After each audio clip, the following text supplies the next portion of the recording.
Okay, so I'll give first a brief outline of what I'll be covering. So I'll talk a bit about methods in dialectology and how they've changed over the years, how they've developed.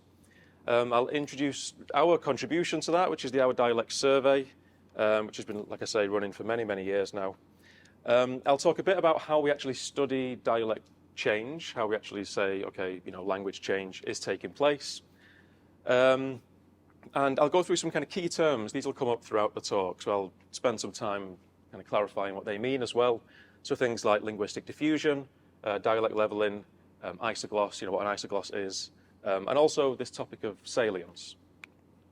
First of all, I'm going to start off with my favourite question, which is, what do you call this? Very controversial. So I think people on Zoom, a poll should be coming up. If everyone wants to shout out what they call it. About roll. Where was muffin? Bread muffin, okay. Cob. Tea cake. Which isn't one of your bread cake, okay. Rolls, that's boring. Anything else? Any other takers? Bun, okay. I think you've exhausted pretty much every word there is for bread. Oh, I can vote in the poll as well. But don't bias the result. It's a balm, sorry. Anyway, I mean, for many years I kind of shied away from this question because I feel like it almost trivializes the study of dialectology. It is more than just going around asking what a bread roll is. But it is a fun example. And it's an example that people are very kind of aware of. So I saw this joke on Twitter a couple of years ago. I'll let you read it for a second. Which kind of seems like, one of those jokes, exaggeration for comic effect. But it's actually an understatement. So I've plotted this. And if you drive from Leeds to Liverpool, which is about 2 hours, depending on traffic, the word for a bread roll has changed 4 times. It goes from kind of tea cake to muffin to balm to batch. And the local accent has definitely changed more than once as well. So it's kind of a great example of just how varied, how diverse dialects of English are in the UK. And that is just one example. So there's a long and kind of storied history of studying dialectological variation and change in the UK. So some early examples of that work, Alexander Ellis did a great survey, the existing phonology of English dialects back in the late 19th century. Here's what that looks like. It's not the most kind of reader-friendly, not the most interesting. Incredible resource, but it's quite a dense read, to put it lightly. And in his own words, he was interested in the communication from peasant to peasant. So it wasn't kind of fully representative of society at the time. More recently, I mean, it's still quite old now, but Harold Orton ran the Survey of English Dialects, so that was in kind of 50s and 60s, which is what I'm going to focus on in terms of the talk today, comparing our results to that earlier survey. So it was a project that ran at the University of Leeds. You can see an example of the fieldwork taking place there. So Stanley Ellis talking to somebody near Ilkley. Data collection took place over the 50s and into the early 60s. And it's much more accessible than that earlier work that I just showed because it formed the basis of this linguistic atlas of England, which is much more reader-friendly. There's lots of really nice dialect maps. This is one for, like, what do you call, I think it was for something like a mid-afternoon snack or a mid-morning snack. So you can see what terms people use. So like bagging on, crib, crust, elevenses, which I thought was something Hobbit said. Really cool dialect map. It'd be very interesting to do that now. I would imagine, things look quite different. So the Survey of English Dialects, it was only focused on England, so it didn't look at, Scottish or Welsh dialects. But it was very extensive. So it covered 313 different places across England. It was a questionnaire with over 1,300 questions and recorded interviews as well. So you can listen to the actual audio of these as well as looking at the dialect maps. There was a focus on lexical variation. It did include phonetic, phonological variables, grammatical variables as well, but there was a lot of lexical stuff in there. And there was also a focus on agricultural terms, which kind of reflected the people they were speaking to, which were norms. So non-mobile, older, rural males, So literally kind of old white male farmers who kind of took part in this survey. So again, not particularly representative of, wider society. But the idea was that these were the kind of most, traditional speakers. They spoke the pure dialect. There is a sound file. It's not going to work, unfortunately. So you can listen to one of these speakers talking. So Bill Cross from Dolphinholme in Lancashire, who was born in 1880. The audio was not working for some reason, but I've put the link in there so you can go on the British Library website and listen to these. And I would recommend you do that. It's really interesting. And I can't understand a word he's saying, but that kind of proves the point about how much dialects have changed in this time. So zooming forward a bit, what do the kind of modern methods of dialectology look like? There are incredible things like the English Dialects app. So, thanks to the modern miracle of the smartphone and the internet, this is a phone app you can download. You can record your own voice reading out the Boy Who Cried Wolf story. And it's also a dialect quiz as well. So this has over 3,500 recordings. It's a great resource. A lot of social linguistic work has been done on that data set already.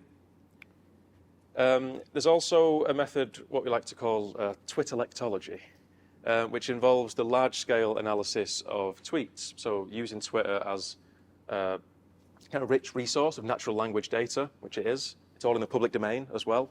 So there's methods for kind of scraping those tweets from the internet, compiling huge databases, and actually looking at the use of language on Twitter. And the way you do dialectological research is, for a while at least, before things changed, Elon Musk has kind of ruined Twitter for everyone now, but there was a time where many people sent geotagged tweets, so you could actually look at the metadata and see the exact latitude and longitude of where the tweets were sent, which is a bit creepy, but really good for linguistic research. So you can kind of correlate, where these tweets are being sent from with the linguistic features that are being used and seeing how language varies. It's something that I've done. So this is an example of, so I looked at phonetic variation on Twitter, which is kind of hard to do because it's written language, obviously. But I looked at how words are kind of creatively spelled to reflect how they're pronounced in that dialect. So if this map shows people sending tweets who spell words like mouth, like mooth instead, which is a very kind of Scottish and northeast thing to do. Shameless plug, I talked about this study a couple of years ago at this workshop, so you can look at the case study for that, as well as the case study I'm talking about today. So that's another kind of modern method. The final one is just doing an online survey, which doesn't feel too fancy, but it's really nice because it's very similar to the old methods that we used, but with the convenience now of running them online. So that's what we did for the Our Dialects survey. So this is a collaboration with Laurel Mackenzie and Danielle Turton. We started the project back in, I'll say it here, I forget, 2013, yeah, it was 2013, which is, 10 years. It's also the 10-year anniversary of this project. It started off with printed surveys before we embraced technology and moved it online. It's got over 15,000 responses, so it's a pretty large data set. Everyone's born from, I think, age 10 to 89, so we kind of sampled a wide range of ages as well. It is more representative than the SED was, so we're kind of collecting data from everyone. We're not restricting it to a particular demographic, but it is still slightly skewed, but in the opposite direction now. So we have more MUs, which are mobile, younger, urban women, literally the opposite of the non-mobile, older, rural males. But on the whole, it is more representative, which is nice. And we also collect information on the age of these people, their occupation, so we can start to look at things like social class, if we use occupation as a rough proxy for that. We've got information on their ethnicity and also the residential history. So not just where they were born and raised, which is the main thing we're interested in, because that is the most kind of the strongest predictor of what dialect you'll speak. But we also get information on where they've lived since then. If people have moved around a lot. So we can look at things like the effects of, migration, population movement, dialect contact, and so on. In terms of the linguistic questions that were on the survey, we asked 3 different types. So we were interested in lexical variation, so literally what words you use to refer to something. So we would ask something like, what word do you use to refer to the evening meal? Dinner, hands up. Okay, tea. Got a lot of northerners here. Anything else? Supper? People? No? Some people said supper on the survey. We get information on morphosyntactic variation. So these are the grammatical constructions or phrases they find acceptable to use. So what Claire was talking about this morning. So we asked things like, could you use the phrase, we was watching a film, instead of we were watching a film? And finally, the things that I'm going to focus on in this talk, the phonological variables. So how you pronounce these words. And this is a bit trickier because what we want to do here is get at people's underlying linguistic systems. So as linguists, we're interested in things like the foot-strut split or goose fronting, which are very kind of opaque labels for these things. And you can't just go up to someone and say, do you have a foot-strut split? Or how fronted is your goose vowel? I mean, they'd look at you like you've lost your marbles. So we can't do that. So we had to think of a way of getting at this information. And what we do is come up with minimal pairs. So words that differ just in this one particular feature that we're looking at. So we would ask something like this. Do the words book and spook rhyme for you? Now, obviously, for me, they don't. I say book and spook. Did they rhyme for anyone in the room? Okay. Okay, we have a couple. So presumably book and spook. Yeah. So they're examples of rhyming pairs. We also had examples of homophones. So do the words thin and fin sound the same or different to you? So hands up if they sound the same. Yeah, I mean, the distinction is subtle, but for people who do what we call TH fronting, you have a f sound for words like thin. So you'll say fin or thing instead of thin or thing. So that's the way we get at that phonological information. We then perform geospatial analysis on that data to find hotspots. And the idea here is we want to kind of smooth over the raw data and look at where the underlying kind of clusters of these variants are. So what we do is we look at the postcode districts that people were born and raised in. So I think there's over like 3,000 of these across England, Scotland, and Wales. And we then plot, they're the postcode districts. We then plot the raw data to look at what that looks like. And then the geospatial stats do that. So it kind of smooths over, makes very nice and pretty looking maps. And it shows where the significant clusters of that particular variant are. Okay, so one focus of the work is looking at dialect change. And in any kind of social linguistic study, there's two ways of doing that, or at least two main ways of doing that. We can think about change in real time or in what we call apparent time. So real-time change involves collecting data and then comparing the behavior of those speakers at two different time points. So we would go and collect data in the 50s, and then collect data ideally from a similar population in the 2000s, for example. That seems very obvious and straightforward. It is a bit of a pain because you're relying on what existing data you've got from these earlier times, or you can collect data now and then just wait 50 years and then do another study. Just before you retire, just get it in there at the last minute. So it's kind of not ideal. It's not quite as common to do real-time studies because you are constrained by what data exists historically. The other option is looking at apparent time change, which involves comparing the linguistic behavior of younger and older speakers at the same time point. So you go out, you collect data from as many people as you can, and the idea is that when we compare kind of younger speakers, middle-aged speakers, older speakers, those older speakers reflect the state of the dialect at the point at which they were acquiring language. So, kind of early childhood going up to adolescence. And the assumption is that after adolescence, they're fairly stable, which isn't the whole story. For many people, it is close enough to the truth that we can assume this stability and then do these kind of apparent time studies looking at change. So the difference between older, middle-aged, and younger reflects the direction of language change. So in this talk, I'll be doing both. I'll be showing some examples of real-time change and apparent time change. Another key concept that I kind of teased at the start is the idea of linguistic diffusion versus dialect leveling. So we can kind of answer these questions because we collected regional information, but also demographic data as well. So linguistic diffusion versus dialect leveling. Diffusion is really just about the kind of mechanics of how language spreads geographically. So how an innovation might take hold in one community and somehow spread regionally to kind of affect other areas and other speakers. Dialect leveling, on the other hand, is kind of one potential outcome of diffusion. And it refers to a process where distinctive dialects become kind of more similar to each other. So it's the erosion of kind of marked, distinctive local dialect features over time. And usually they merge towards some kind of standard variety, or it could be more regionally widespread, like a supra-local variant instead. I'll illustrate these with some very rudimentary graphics here. So this is supposed to be the UK.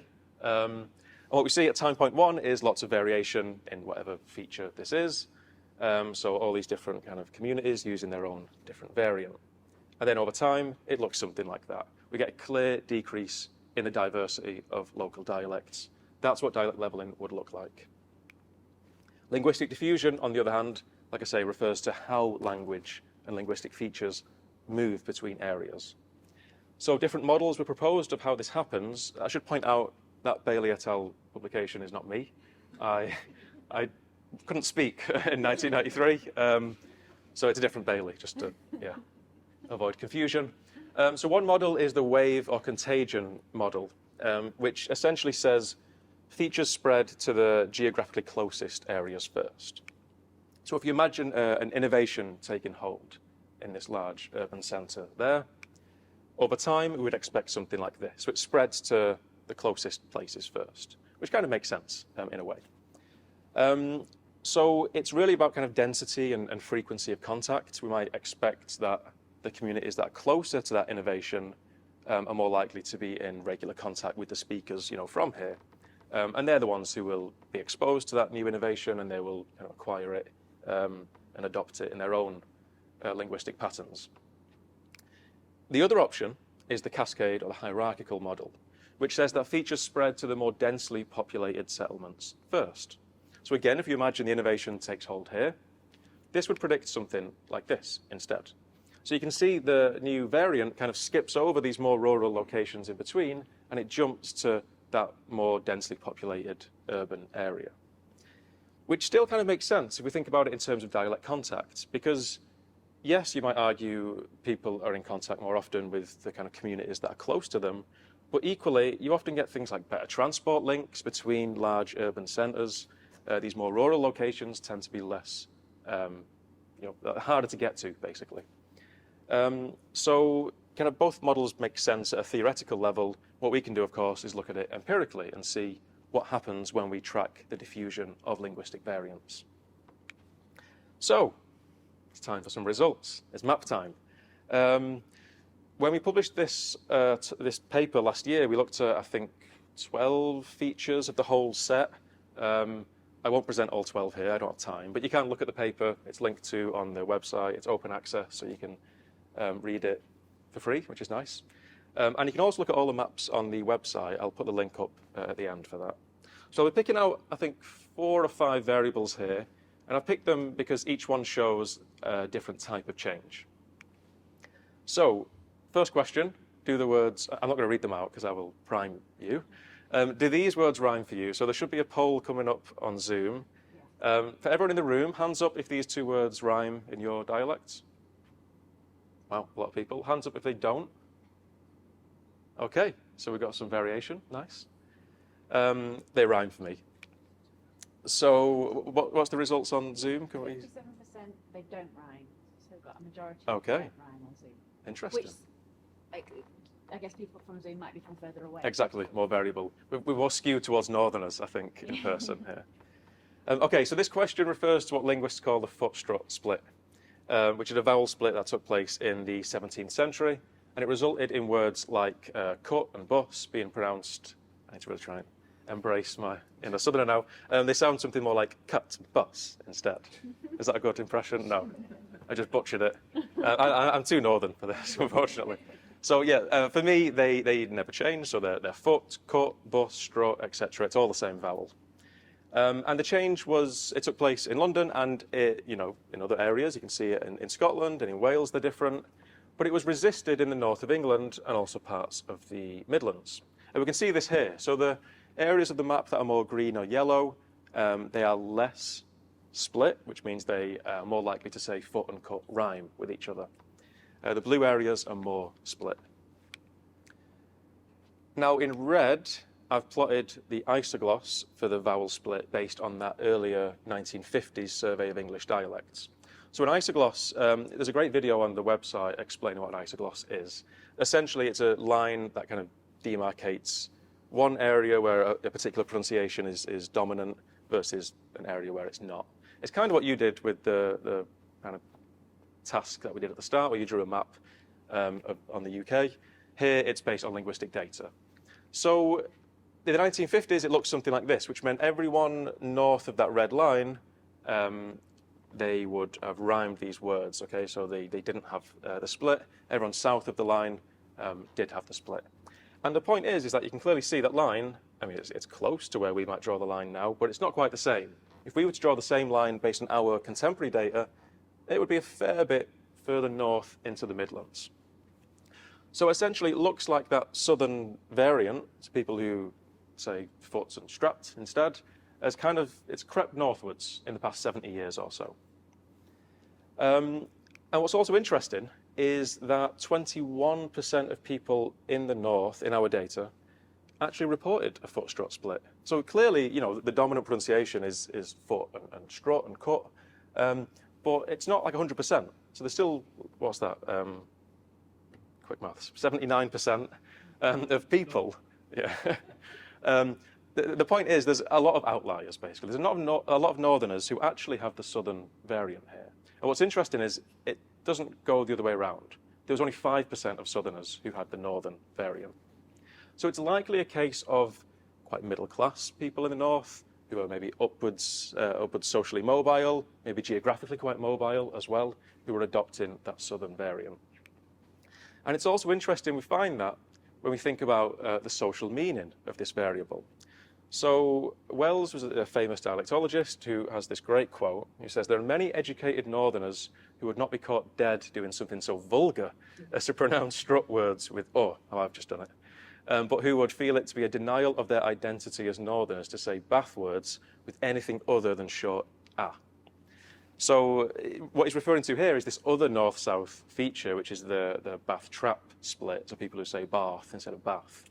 And the point is that, you know, you don't get northerners going around saying Bath, but actually they could use the southern foot strut variant. It's not as kind of obvious a marker of being from the north or being from the south. So it kind of makes sense that that's the feature that we see in actually kind of spreading over time. And we're kind of sounding less northern, at least for those people in the Midlands. It's a really interesting place, the Midlands, to look at things like this. Because it's in that, you know, kind of the no man's land. It's on, sorry, yeah. That's a bit harsh. Not no man's land, but it's on the, you know, what's the word? The firing line? It's We're on the cusp. yes, the battlegrounds are drawn in the Midlands, okay, in terms of these two dominant pronunciations. Okay, the next variable I want to talk about is this. So hands up if these two words rhyme for you. And again, people on Zoom, there should be a poll. Hands up if they don't rhyme. Okay, cool. So they rhyme for me, so singer, finger. What are the results on Zoom? On Zoom, 60% of people rhyme them. They do rhyme. That is interesting. Okay. So this is what linguists call velar nasal plus. So this is the phenomenon where you still pronounce the g in words like wrong or singer, instead of saying, again, I have to really force myself now, wrong and singer. So it's quite a subtle difference, and it's not to be confused with what Claire was talking about this morning with the G drop in the ing variable. So this is referring specifically to, is there a g in words like thing, song, wrong, and so on. At an earlier stage of the English language, everyone had the g, and it was lost over time, which started around the 17th century, which meant that words like singer became more like singer, which means they differ from words like finger, where it never lost the g, for reasons that I do not have time to go into right now. But anyway, you can see what happened, though. In the northwest and parts of the West Midlands, the change never happened. So there, people still say singer and wrong. And hopefully everyone who put their hands up roughly are from that area. Yeah, okay. Bizarrely as well, we'll see here in a second, the change was also resisted in Kent, in Maidstone for some reason, which is just, very far from the northwest. Anyway, as you can see from our map though, that's gone now. So the south is pretty homogeneous in terms of this feature. So this is what the isogloss looked like in the 1950s. So you can see, the northwest and the West Midlands. You can see that pocket in Kent, which is now gone, which is maybe not too surprising. I mean, it's so isolated from the other areas that had this variant, so it's kind of gone there. But it's very stable in the northwest. It hasn't really changed that much. If anything, it's become more widespread. So remember, this red line is where the kind of boundary of it in the 1950s, that green area now has become larger. So it looks like even though this is not a standard variant, it's a northern or a Midlands variant, it's actually becoming more geographically widespread. And that's interesting because in other work that I've done looking at particular communities in the north, it's also on the increase in apparent time. So younger people have this feature more than older people do. Okay, next feature is this one. Do those words, sound the same or different for you? So hands up if they sound the same. Wow, okay. Hands up if they're different. Okay, and a bit of a minority there. Well, we like that, we like variation. What is it on Zoom? 9% of people said different. Okay, yeah. So for many, many people now, these words are pronounced the same. This is what we call a force-cure merger. So it's words with a cure-like vowel, so the vowel in the word cure. They began to be pronounced with a force-like vowel, so more like or, like cure. And we can see the merger in the green parts of the map. So more green is more merger. These words sound the same as each other. So clearly we see it was resisted in Scotland. It was resisted in the northeast as well. Also parts of the northwest, like Carlisle, which is really neat because it shows that geographical diffusion doesn't actually line up very well with kind of regional boundaries, right? So we're getting, Scotland is very homogeneous, but then you look at the north of England and actually it's quite different. There's a lot of variation within that broad area. What's interesting with this one is if we zoom in on Yorkshire, which, we're here at the moment, there's an interesting pattern of geographical diffusion going on. So what we see is the large urban centres, the likes of Leeds and Sheffield, are quite merged. So they will say, force and cure, very similar. But the more rural locations in between are quite mixed. So you've got places like Wakefield, which kind of match Leeds, but then places like Barnsley and Rotherham, which are much more variable. So again, it looks like what I talked about earlier, where it's actually the urban centres, the large cities that are showing the effects of sound change first. It's kind of jumping between Leeds and Sheffield and like leaving out the likes of Rotherham and Barnsley. So again, this is a kind of nice feature showing patterns of diffusion. And then the final result I want to talk about is this. So do the words rhyme for you? Hands up if they rhyme. Oh, wow. No one? You're not sure? Do you mind saying them? Yeah, they rhyme. Anyone else? No, Zoom? on the Zoom. None? No. Oh, where are you all? Okay, so this is the nurse-square merger, which leads to, which leads to homophony between pairs of words like fur and fair and burr and bear. And what we see kind of historically and also contemporary data as well shows the same thing, is that we see areas of Merseyside who are merged and also areas of Lancashire. And what's cool is that they merge in a different direction. So in Merseyside, they merge it to square, so it's nurse and square. And then in Lancashire, it's merged to nurse, so it's nurse and square.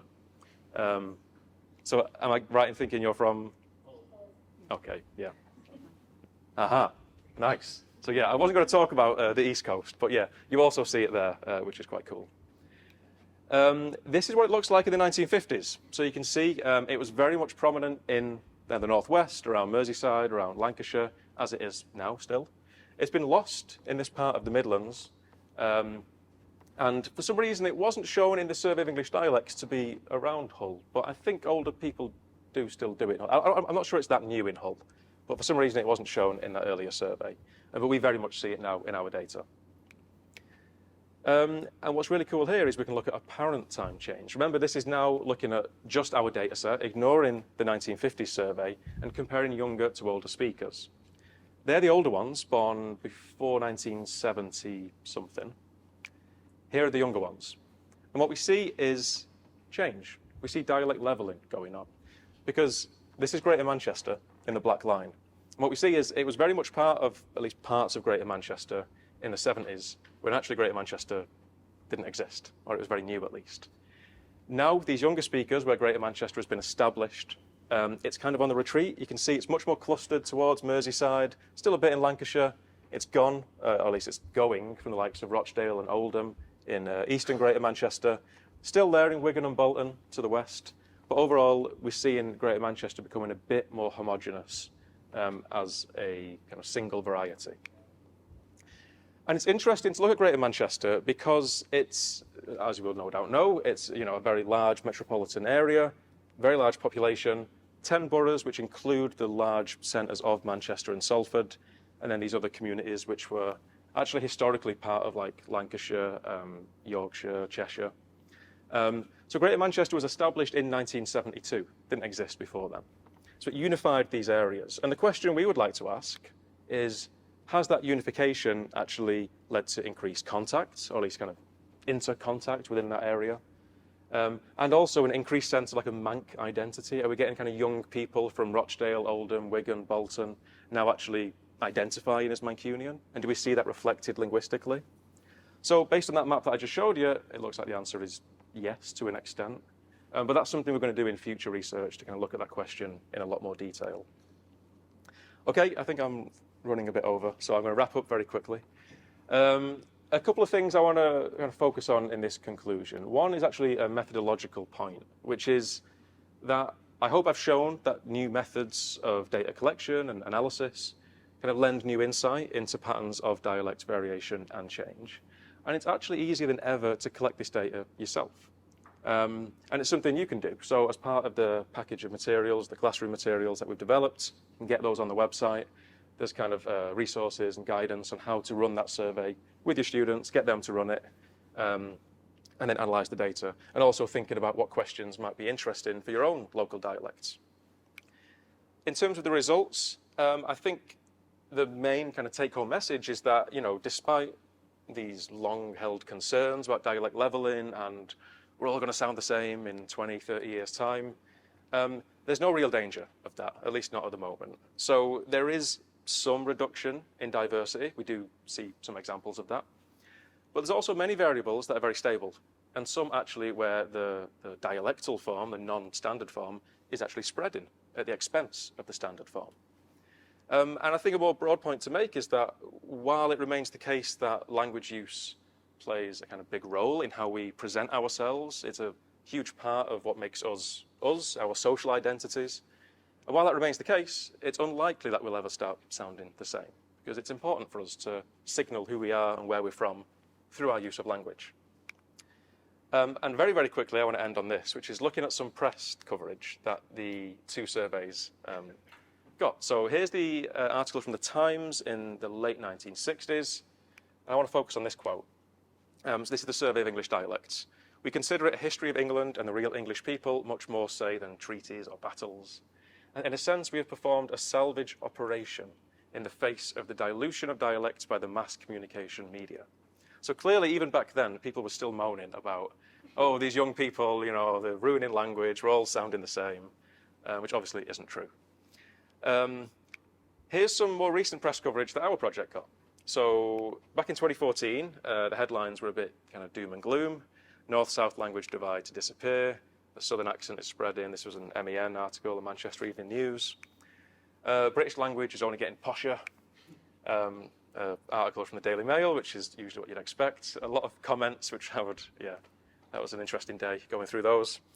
There from 2014, the survey got a bit more press coverage last year when we published on this. And the headline was a bit different. It was North holding its own against the spread of Southern English dialects, which kind of shows how fickle the UK press is, that the exact same project has led to quite different headlines. And the reality, as usual, is that, the truth is somewhere in the middle, right? So there is some evidence of leveling, but also, like I said before, we're not all going to start sounding the same anytime soon. And on that note, thank you for listening. The website is there, so you can all look at the interactive dialect maps. You can zoom in and play around with them. And you can also take the survey yourself if you want. And one day you'll be a little point on the map as well, if you want to be. Thanks.